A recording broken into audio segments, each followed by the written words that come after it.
So, Vic, have you ever needed a babysitter at the age of 12? Not even past the age of 9. Oh, you actually did have babysitters? I was really young, yeah. I never had a babysitter. Never. But then again, I had older brothers. I did too. But they were like at school and doing other stuff, so. I mean, let's be fair. When I was in school, they were in school. And when I was back home, they were high school. So they were already back home before me. And then they just kicked my ass. Yeah, that was mostly my experience for the most part. There's maybe like a 6-month period where I had a babysitter, but it was very brief. I don't remember too much about it. Really good cookies, but the problem is she made oatmeal raisin cookies, and I hate raisins. Why can't we just have oatmeal cookies with no raisins? Why can't we just have chocolate chip cookies? Or sugar cookies. Or snickerdoodles. Isn't snickerdoodle just a sugar cookie? I don't understand. With cinnamon on top. Who the hell was like, I got a new recipe. We take the sugar cookie, we add cinnamon. Yes. That's snickerdoodle. Yes. What the hell? I'm pretty sure there's a little bit of peanut butter too. Just very, very little. No, I don't know about that. I think you're right about the cinnamon. I don't remember peanut butter on snickerdoodle. No, I'm not. I'm saying the peanut butter is baked in the cookie. Oh. That could just be what I do with it. I think that's what you do with that. Now, if that's a part of it, now it's a whole new cookie. And it makes sense. Well, to be fair, then it would just be a peanut butter cookie with cinnamon on top. If you haven't forgot, we're talking about the movie Better Watch Out, which poses that very question, how far is too far? And this kid has gone too damn far by far. Well, speaking of too far, Ashley already annoys me. Really? At the very start of the movie, she annoys me. I like her from the very first scene. You want to know why? Why? She is literally distracted while driving in snow. I expect her to get off that damn phone. Well, pay attention, because guess what? Driving in snow, I don't care where you're from. Have you seen drivers out there? Most people are terrible drivers. Because they're texting on their phone. Mostly because they're distracted. Yeah, and look what happened. She almost killed a cat. So blame technology. Don't blame poor Ashley. She's a victim of the I am system. blaming her because she's the one who... Well, she didn't cry. No, blame the cop for not pulling her over saying, lady, get off your damn phone. Listen, by my count, she didn't run over not one Christmas caroler. Not one live was harmed. You know what? I'd rather her run over the Christmas caroler than a cat. It depends on what song the caroler was singing.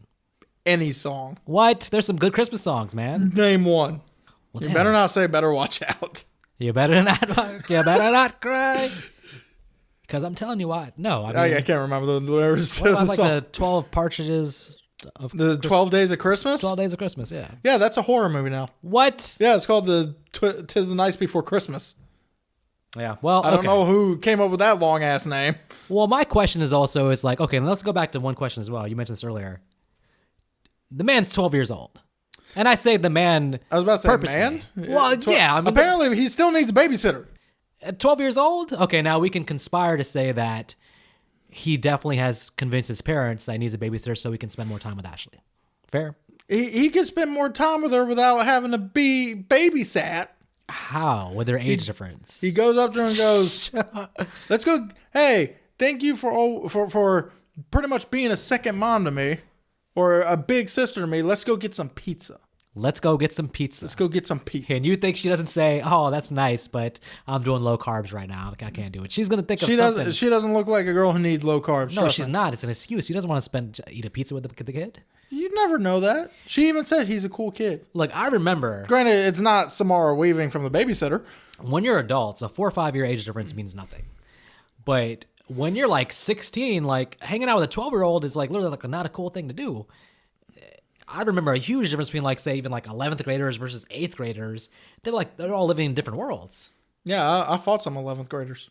Those are the bullies that are at the bottom of the river, yeah. You want to know why?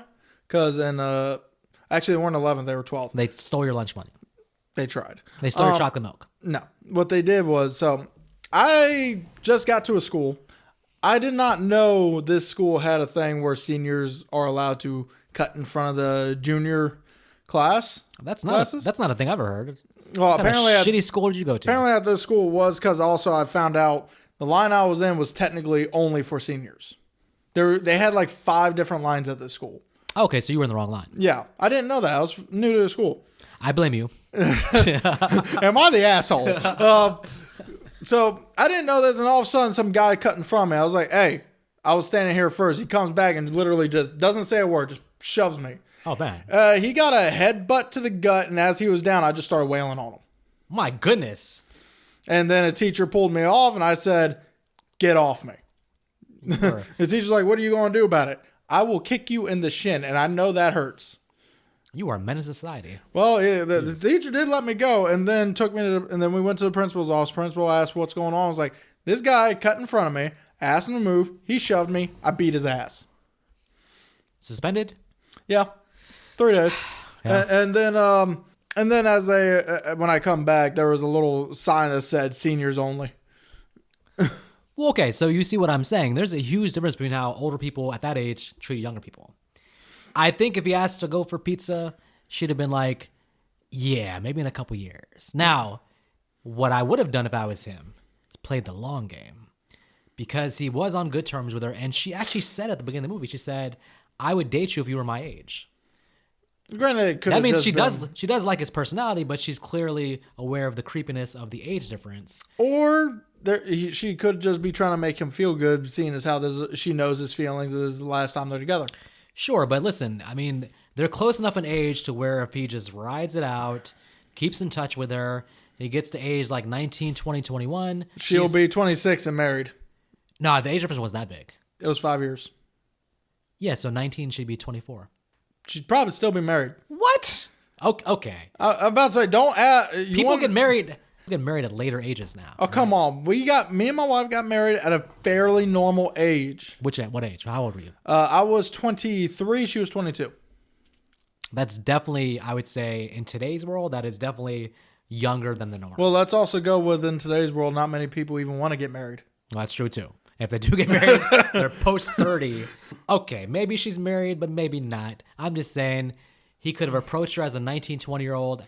Now he's an adult, and now maybe she takes him seriously. That'd have been better than this plan, which is ridiculous. With his fucking cracky voice. Yeah, with his cracky voice. I can't say much. My voice still cracks here and there. And the plan is that of a juvenile. The plan is basically, I'm going to scare her and then be her hero, and she's going to sleep with me. The whole time in the bedroom with Garrett, I was even reading an article saying women like to watch horror movies because it releases some kind of dopamine that's the same type of dopamine that gets them aroused. Which, not my wife. I don't know what article he's watching. It sounds like he just Googled he tried to find what he was looking for to confirm what he was already thinking. In this first 5 minutes with this character, we already see that's kind of his problem. If he's not correct, you're wrong. So I'll be honest, on the rewatch, I did realize that he was pretty creepy at the beginning. He was creepy the whole time. On the first watch, so folks, if you haven't seen this movie, do yourself a favor and go in as blind as possible. Amazon Prime. Do not watch the trailer. Do not read the synopsises. Just go in blind. Because the first time I watched it, I went in completely blind. So at the beginning, I'm actually buying that he's a good kid and that he's trying to protect her from whatever's going on. So the twist actually hit me as an actual twist because I didn't know what the hell was going on. So, but on the rewatch, I can see where, first of all, like for example, like this kid's like getting drunk for some reason. Which even with him having a plan makes no sense. Why would you be getting drunk? Well, I will say this. Actually, the description does not, at least the one that's on Amazon Prime, does not give away anything. I think I read also, I haven't watched the trailer, but apparently the trailer does a good job also of not giving it away. Which is good. Amazing. That trailers need. That's the way trailers need to be. Trailers suck these days. Most likely, the trailer just showed a little bit of what happened in the first half and maybe a paint can coming to someone's face. I can't say enough bad things about trailers, how long they are, how much they give away, especially for horror movies. Stay away. Do not click. Do not watch. Stay away from trailers. Just get the name of it and go watch it. And don't let anyone overhype it because then you'll probably still hate it afterwards anyway.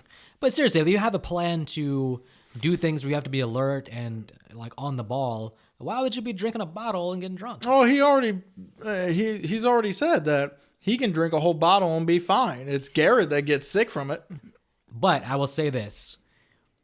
Him and his friend, I know it didn't work out, but this is a very elaborate opening 20 minutes. The things they set up to actually scare her, I was fooled. I was like, well, damn, there's actually a killer in the house. What's actually going on?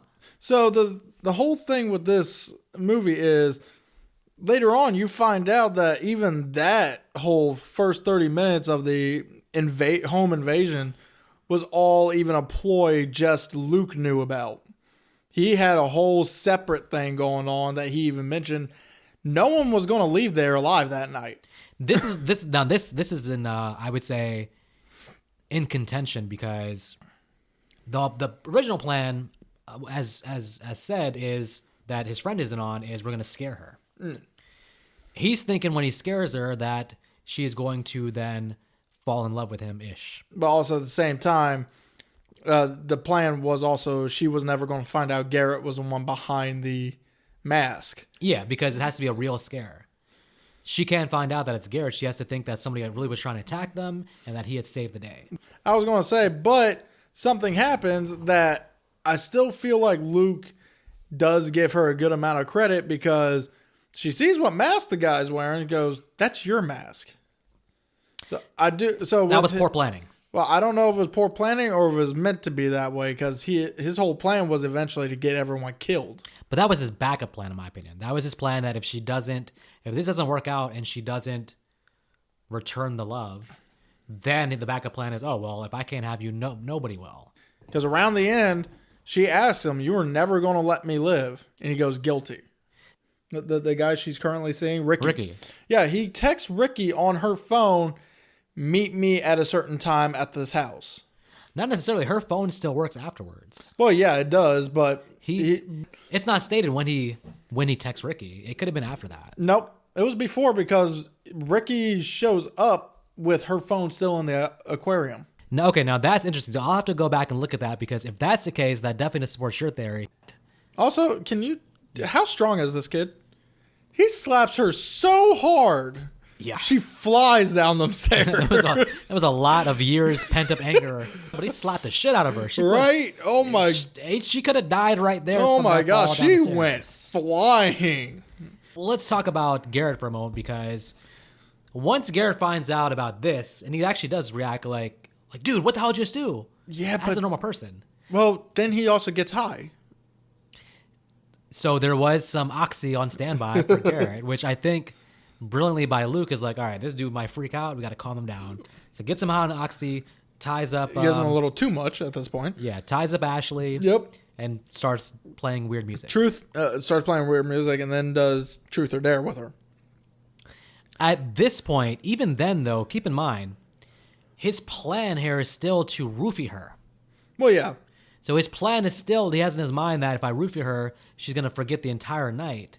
So he's still not at the point of killing her yet. So I still see where he's using that as a distraction for her. Because something tells me this has been his babysitter for as long as he knows what her reaction will be. Yeah. He knew she was not going to take it. But I get that, but he's visibly pissed off when he's like, well, when the roofies are gone, he's like, oh shit, that actually messed up my plan. So I don't know. And even like to the point where he's like, his plan is to roofie both her and Ricky, it seems. Now, inviting Ricky is very dangerous. Well, he even mentions he invited him. But that's really dangerous. Now, okay, he invited him, but let's go to when Ricky actually comes to the house, though. He does everything he can initially to not let Ricky in the house. Right. So that goes against the idea that, like, later on, hey, I invited him. He hears Ricky out, and he's like, hey, she doesn't like you. She doesn't want to talk to you. And Ricky, being smart, is like, all right, just give her these flowers. He's like, fine. Barges in the house. Now, he invited Ricky, but he's like saying, go away. He also doesn't want. He had a certain. Let's be fair. Later on, we find out Ricky actually showed up about 15 minutes earlier than he expected. So his plan is slightly derailing here So when Ricky gets there at that time, it's early enough to where he doesn't actually want Ricky to come in. Exactly. So he had certain plans for Ricky. He just didn't want him there yet. He didn't have him set up yet. So he had to improv things here, which includes him getting into a fight with Ricky, where Ricky honestly was about to beat his ass. Beats his ass, and basically the movie would be over. But freaking Garrett has to come with a damn gun. Which, a lot of this movie, there's moments in this movie where things clearly would end if freaking Garrett wasn't such an idiot loyal friend. Right. Well, honestly, it's not the fact he's a loyal friend at this point. It's obvious Luke manipulating him from Kingdom Come. Like, cause I get it. Because Luke also shows he has a lot of dirt on Garrett.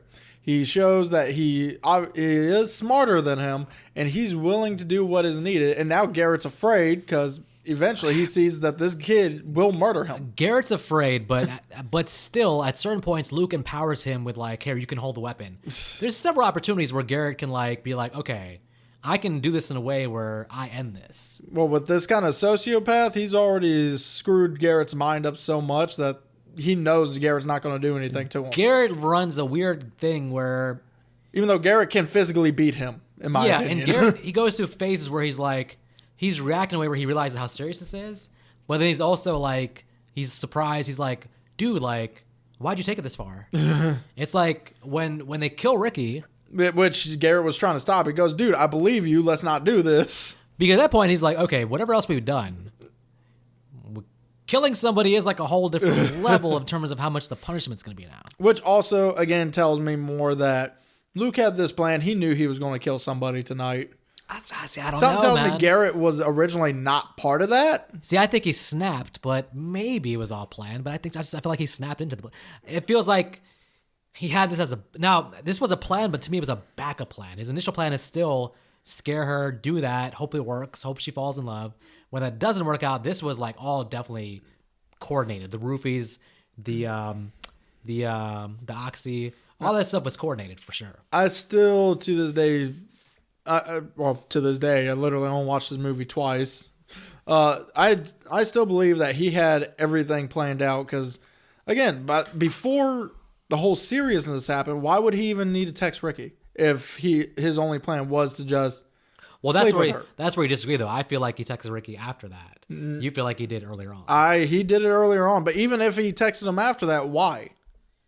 It's all because of his... especially since if his backup plan was to roofie her and she forgets everything, what's the point of bringing Ricky there if not to kill him? By the way, at that point, he's even like, fuck, I might as well kill Jeremy too. He invites his poor ex-boyfriend to come get killed too. So Jeremy was his scapegoat, in my opinion. Jeremy was literally his plan all along to make sure no one even suspects him, Luke, as the killer. I get it, but the thing with especially that since Luke's going to be the only one alive after this. But let's be honest, it's very convenient that Jeremy literally was like immediately like, yep, I'll be over there in a minute. Like, come on, Jeremy could have been doing a million different things. He's that like waiting by the phone where he's like, yep, I'll be there. Well, there's a lot of little details about Jeremy that just throws in that lets us know he will drop anything for Ashley. Well, the fact that a little kid's like, hey, you got to write her a letter. And he's like, okay, let's do it. Yeah, see, that's a stupid thing because at the same time, I'm guessing Jeremy with this small scene he's in is supposed to be kind of your badass but teddy bear type character because he stands up originally like he's about to attack Luke. You're almost there. Not badass though, teddy bear. Dumbass teddy bear. Oh yeah. But still, he's supposed to be, because he stands up like he's about ready to attack Luke, but then sits down and does it. I'm like, okay, if you say so, kid. So I'm guessing they're trying to make us think that Jeremy was never actually a bad guy like it's being explained we are. And they had Jeremy sit in the way and be like, oh, roses are red, violets are blue. Come out and see me, Ashley, because I love you. It said, Ashley, I'm sorry for everything. I hope you can forgive me. I still love you. Oh, man. And then, and it's actually a perfect kind of murder-suicide note. Because then he hangs him. Yeah, I didn't get a feel for Jeremy. I would say that Ricky seemed like a solid dude. I felt bad when Ricky died, honestly. Because he seemed like a good dude. Yeah, but the problem with Ricky is, I think what it is the fact that now, because originally I get the feeling Ricky was supposed to be the scapegoat. Yeah. But because of the hole in his chin, he couldn't use him as a scapegoat because now it's like, okay, well, what's going to make us think he committed suicide?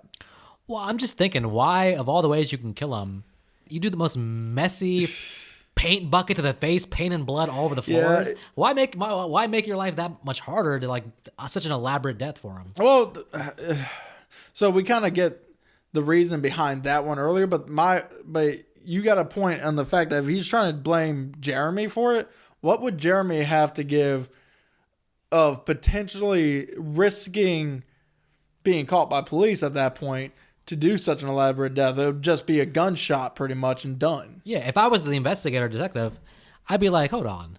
This is the Home Alone death.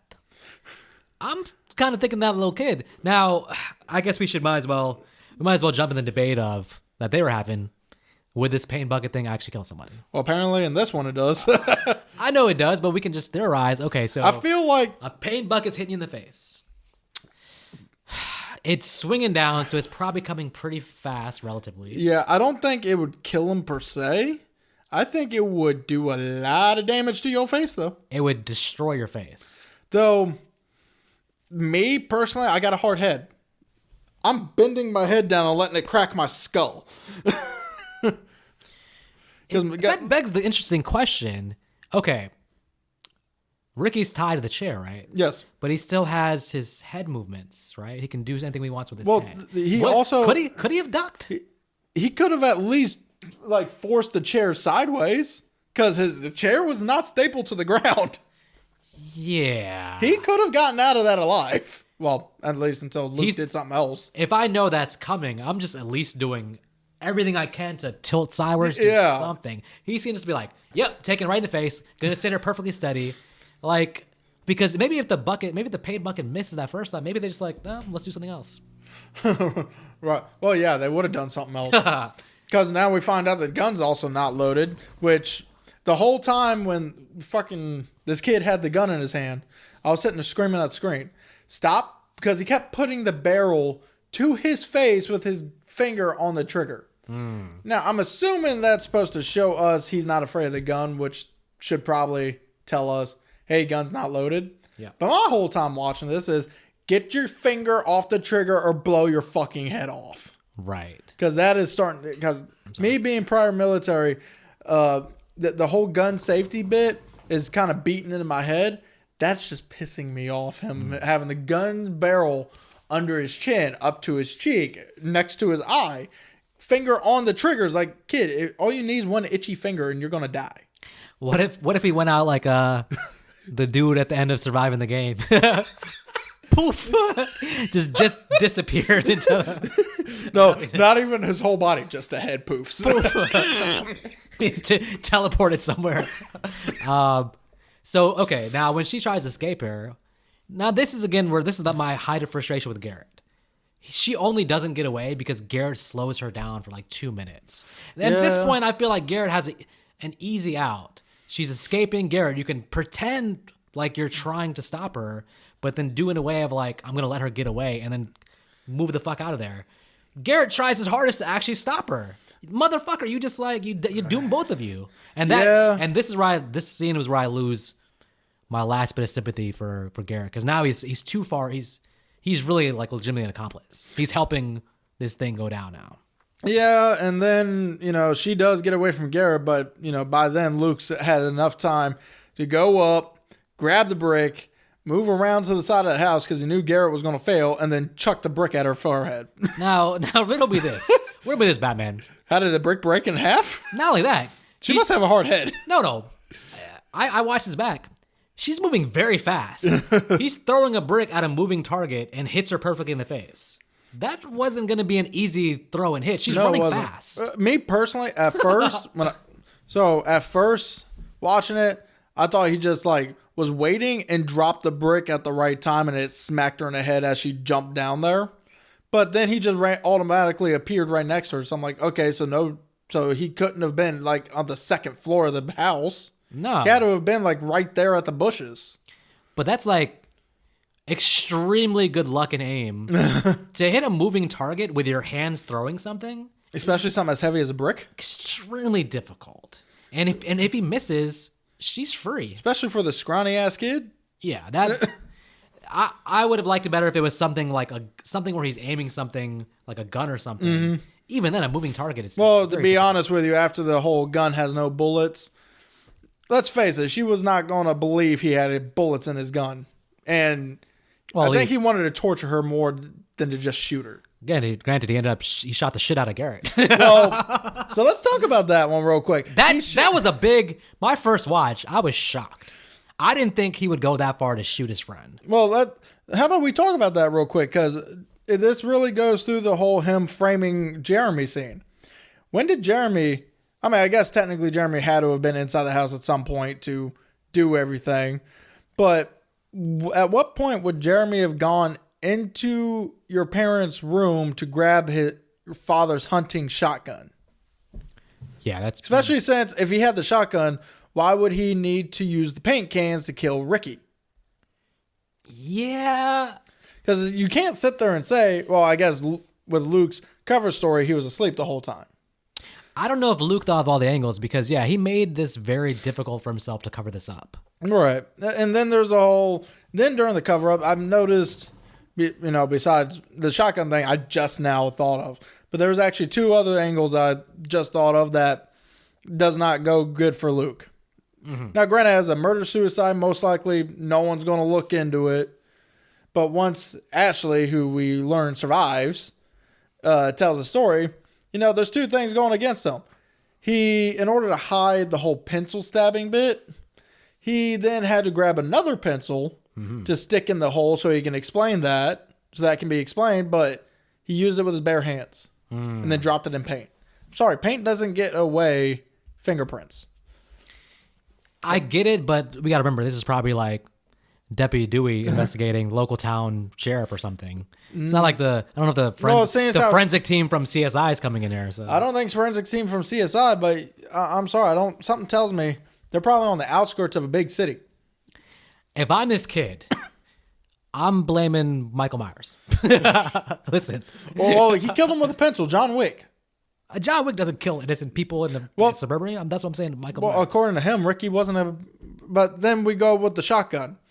Any gun, no matter what you're firing, has a tendency to leave gunpowder residue on your hands. This is why, though, I'm like, man, killing Garrett could have tried to back up your story. Whatever story you were going to tell, he was going to be somebody that probably, for his own self-preservation, was going to go with whatever story. And you have 2 people giving the story was going to hold more weight than killing Garrett. Well, also at this point, he was probably more afraid that Garrett was going to turn on him. So at the time he shoots him, he was trying to get her free so she can get away. Because she manipulated him. After he shoots him, he basically says, "I told you not to touch her." That was, again, from his jealousy of him touching her. Like, he does love her in a way, obsessively. Like, him touching her and seeing that, I was like, oh, I gotta kill him.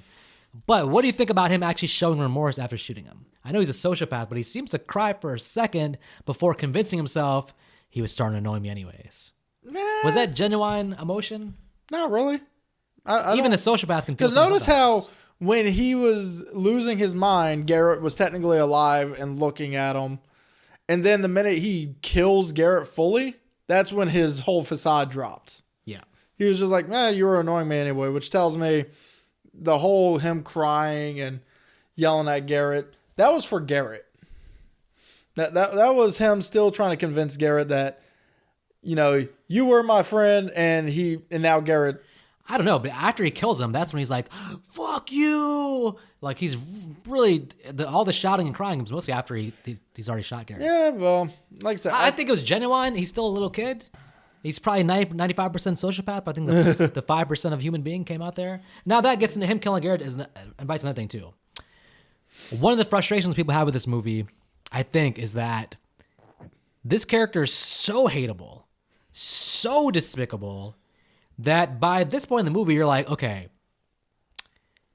I'm going to like this movie if this kid gets some kind of like comeuppance. Like we want this kid to like, he's getting away with so much. We want him to, it's like almost frustrating. You're like, this is almost like mean spirited now. He's like, he's killed them. He's killed his friend. And then he stabs her and you're just like, in the neck.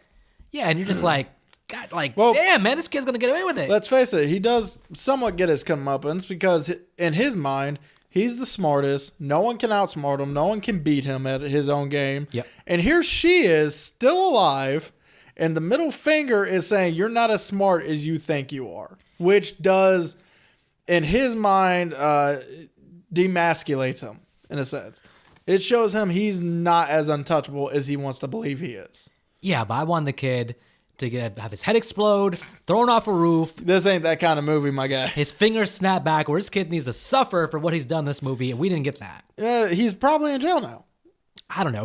Well, I guess juvie first, then jail. Speaking of Scream 4, this reminds me so much of Jill in Scream 4, who had this elaborate scheme, did the whole cleanup, planned it out, but then didn't make sure that the main protagonist was in fact dead. Well, now you just made me hate this movie. No, I mean, both movies were like Scream 4. I wanted Jill to get away with Scream 4 because it was such a good plan, and the bad guy getting away in a Scream movie has actually like never been done. In this movie, he's so despicable as a kid, and I have to give the actor credit because I really hate this kid by the end. Thankfully, at least we get the tease of she's still alive, and he's screwed probably. Maybe. Right. But then we also get the very, very early post-credit scene of him saying, I'm worried. Can we go to the hospital to see her? Yeah. So it leaves it open-ended to either a good ending or a bad ending. And I think this movie is generally well-liked, but I do think that it could have gone to the next level if the end is she gets free and he's like begging off and she's like, I'm going to kill you, little son of a bitch. Just because, or some kind of fight scene at the end because they make him so hateable that you just really want to see this character get some kind of comeuppance. We can imagine off screen now that, okay, he went to jail, his life's ruined, but I think people want to see him tied to a chair with a damn paint bucket coming towards his face.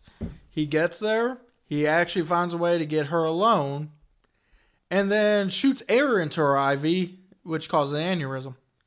I mean, that's just super dark.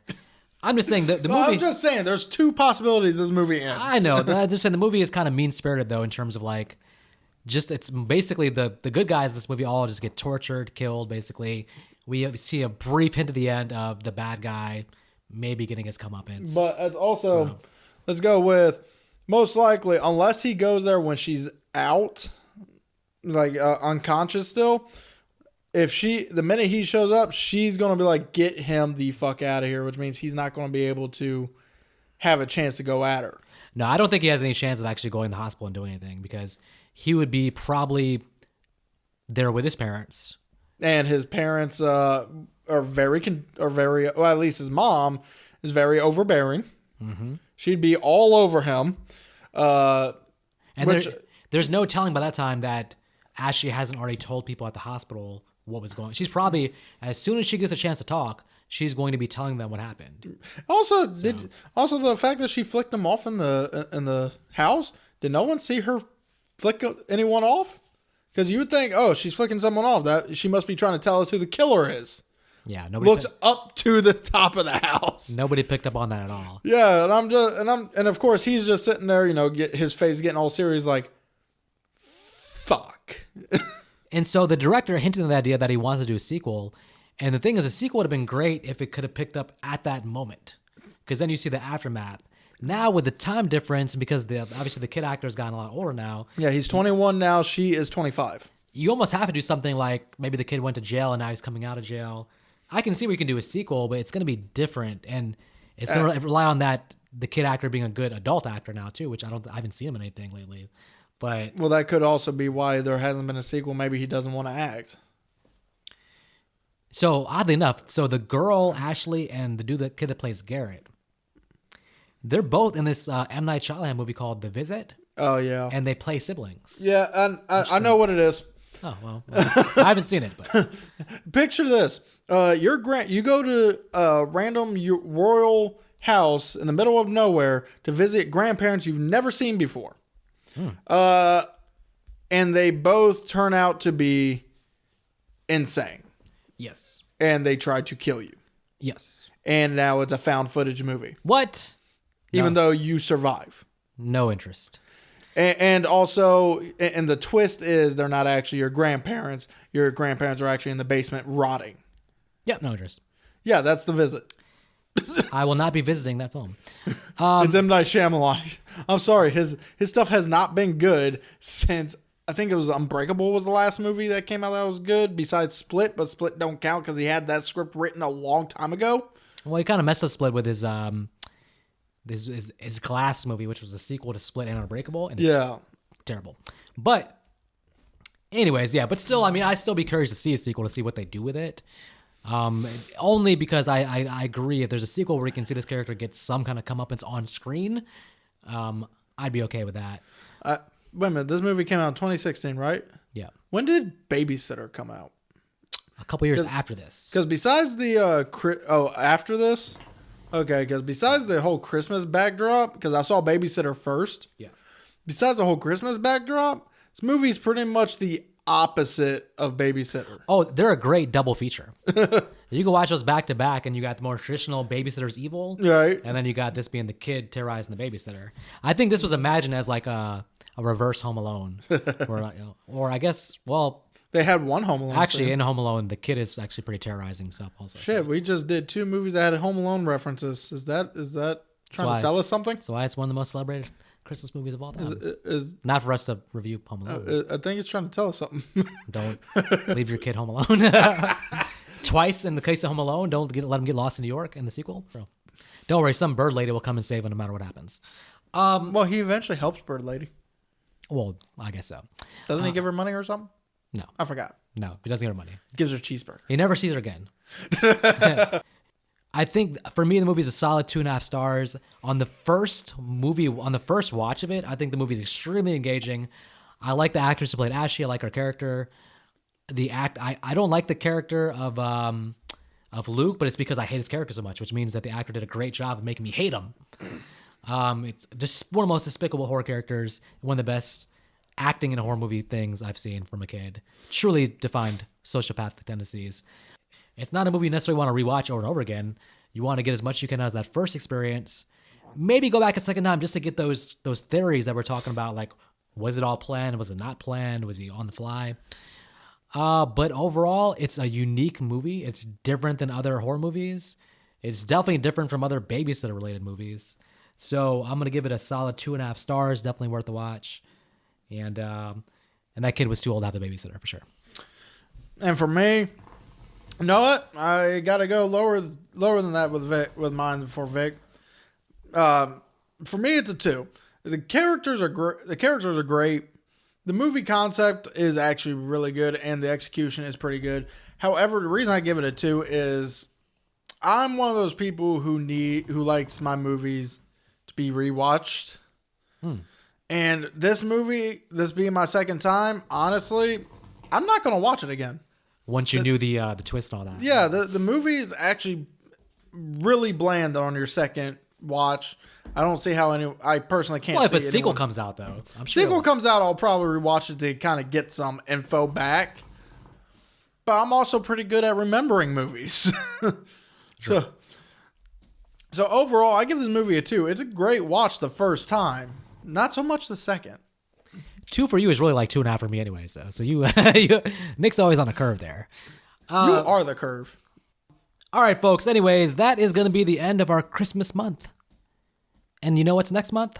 Vampires. Which vampires have nothing to do with January, just a random selection. But oh well. I mean, let's face it. January is rarely where movies are usually supposed to go and die. So we decided to brighten up your January with some good movies. And that means, in this case, don't get chicken nuggets, get garlic bread, because vampires don't like garlic.